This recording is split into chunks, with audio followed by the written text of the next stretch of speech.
దేశం కొరకు ప్రార్థన చేయవలసిన వారమై ఉన్నాం. దేవుడు ఏమన్నాడంటే, నా పేరు పెట్టబడిన నా జనులు తమను తాము తగ్గించుకుని తమ చెడు మార్గాలను విడిచిపెట్టి ప్రార్థించినడలా నేను వారి దేశాన్ని ఏం చేస్తానటండి, స్వస్థపరుస్తానన్నాడు. హల్లెలూయా. దేశం కొరకు ప్రార్థన చేయవలసిన వారమై ఉన్నాం. ప్రతి క్రైస్తవుడు బాధ్యతగా దానియేలు వలె దేశం కొరకు కూడా ప్రార్థన చేయాలి. ఎందుకు దేశం కొరకు ప్రార్థన చేయాలి? ఎందుకండి? దేశం ఎటుపోతే నాకేంటి, దేశం ఏమైపోతే నాకేంటి, అలా అనుకోవాలా? అలా అనుకోకూడదు.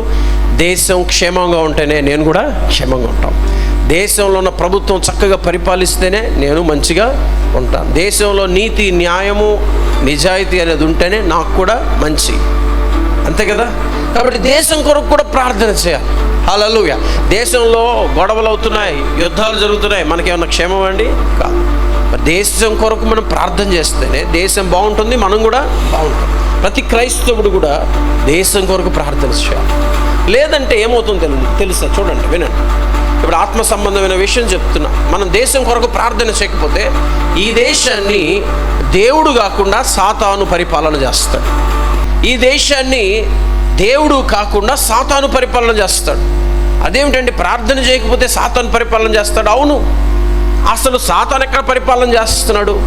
మనుషులలో ఉండి సాతాను తన ఆలోచన ప్రకారం మనుషులను నడిపిస్తాడు. మనం ఎప్పుడైతే ప్రార్థన చేస్తామో సాతాను ఓడిపోతాడు, పడిపోతాడు, తొలగిపోతాడు. దేవుని ఆత్మ సహాయము ద్వారా దేశం పరిపాలించబడుతుంది. దేవుని స్తోత్రం. అధికార హృదయాల్లో దేవుడు ఆలోచనలు పుట్టించి ప్రజలందరికీ క్షేమం కలుగులాగా మంచి పరిపాలన జరిగిస్తాడు.